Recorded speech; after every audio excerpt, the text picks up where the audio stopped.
God often calls us, in fact, always calls us to do his work, to be a part of his saving work in the world, to be a part of the redemption of the world or the healing of the world. God calls us to do that.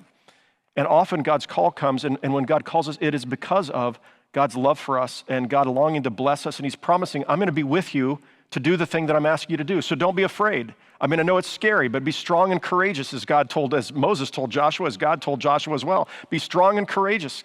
King David tells that to his son Solomon when he's preparing to die. Be strong and courageous because God is with you. So sometimes God is going to call us to do things that are scary and hard and difficult. They're outside of our comfort zone. In fact, if you never step outside of your comfort zone, I can promise you this, you are not living the way God wants you to live. Because God is going to call you to do things that are hard and difficult and challenging, sacrificial and selfless. And God is going to ask you to do things that make you a little nervous or scare you just a little bit. I mean, not to scare you, but just because there are things he needs you to do, and it's outside of our comfort zone. It is frightening sometimes to participate in God's plans. For Mary, you need to understand what was at stake here. So Mary's 13 or 14 years old, and she hasn't yet been with a man, and she's going to have a baby, which means she's going to have a baby outside of wedlock, which is hard enough in the 21st century, but it was really hard in the first century. It came with shame, loads and loads of shame. And if you were engaged to someone else and you find yourself pregnant and that's not the father, Deuteronomy tells the people of Israel that they could stone that woman to death. Right? So for Mary, this comes with a great risk.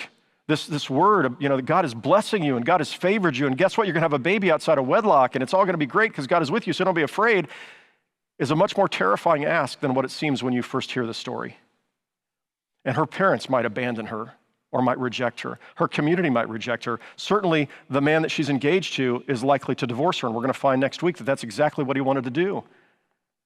And then if you look forward, as the gospel readers knew, what the future held was that Mary, when she was likely 43 or 46, when she was likely 46 or 47, is going to stand by a cross and watch her son tortured to death. You see, this wasn't an easy thing that was being asked of her. It was very, very hard. So it's interesting, Mary's response, because Mary's response here at the end of this passage is one I think she's modeling for the rest of us how we might respond to God's call in our lives. None of the rest of us are going to bear the Messiah. Most of us are not going to have to experience the pain and the trauma that she experienced, but God is calling all of us to be a part of his purposes and his work. And here's Mary's response, and she's teaching us here in this. She's modeling for us something. She says, "Here am I, the servant of the Lord. Let it be with me according to your word." This is a great prayer for all of us to memorize. I'd love to encourage you on a regular basis. This is part of what we say. I teach our congregation to pray the Wesley Covenant prayer. I am no longer my own, but thine. Put me to what you will. That's in essence what Mary is praying here. Let's say it again together. Maybe you can make this your prayer right now. Here am I, the servant of the Lord. Let it be with me according to your word. You see, God knew Mary's heart.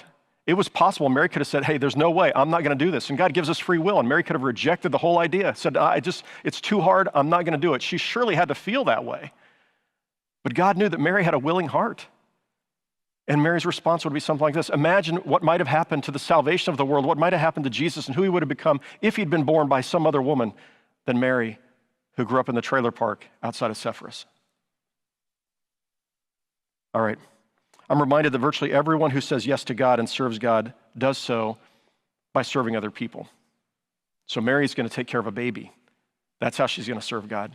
She's going to nurture that child and help him grow in his faith.